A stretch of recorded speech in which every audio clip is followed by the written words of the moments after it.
வரைக்கும் போராட்டங்களுக்கு அனுமதி இல்லை அப்படின்னு போலீஸ் கமிஷனர் அறிவிப்பு வெளியிட்டிருக்காங்க. ஹலோ தமிழா கேட்டுட்டு இருக்கீங்க. நான் உங்க சீதா பேசிட்டு இருக்கேன். இன்னைக்கு பெண்கள் பாதுகாப்பு அப்படின்னு வரப்போ இன்னைக்கு ஃபேமிலியோட போனாலும் சரி இல்ல நண்பர்களோட போனாலும் சரி கொஞ்சம் ஆள் நடமாட்டம் இல்லாத இடங்கள்ல போறது சேஃப் இல்லையா? அந்த மாதிரி நேரத்துல இன்னும் கொஞ்சம் எச்சரிக்கையோட கவனத்தோட இருக்கணுமா? இன்னைக்கு இருக்க யங்ஸ்டர்ஸ் நம்மளால அதை சமாளிச்சுக்க முடியும் அப்படின்னு கொஞ்சம் ரிஸ்க் எடுக்கிறாங்களா?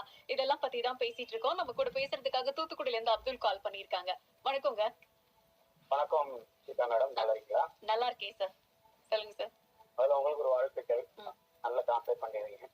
அதாவது அன்பா பேசும்பொழுதுதான் நம்ம இந்த மாதிரி பேசணுங்கிற ஒரு எண்ணம் வரும். உங்களுடைய பேச்சு ரொம்ப நல்லா இருக்குது, ரொம்ப தேங்க்ஸ். Thank you sir.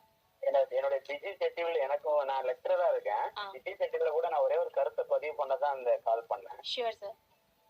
மேடம், ரெண்டு விஷயம். முதல்ல லேடிஸ் அவேர்னஸா இருக்கணும், அதுல தப்பே கிடையாது. எல்லாம் எங்க போனாலும் கேர்ஃபுல்லா போகணும். நாம ஒரு ஏதோ அதாவது நம்ம சேஃப்டியா இருக்கிறத நாம முதல்ல உறுதி பண்ணிக்கிறோம். ஒண்ணு.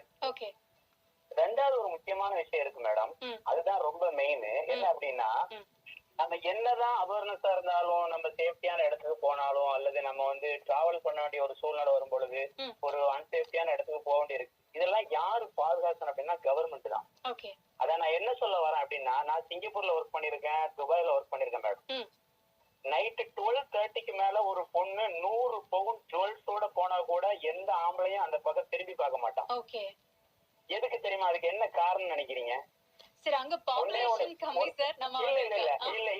இல்ல மேடம், தப்பு. ஒன்னே ஒண்ணுதான் அதுக்கு காரணம்.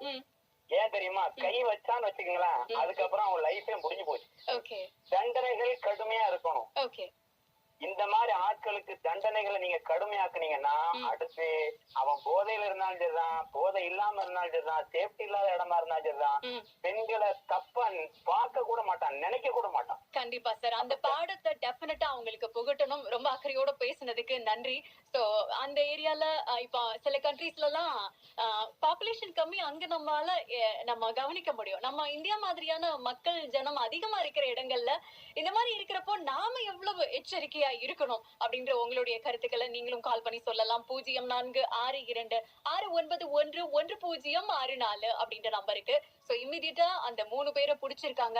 அரிவாள் வெட்டெல்லாம் வாங்கி போலீசார் அவங்கள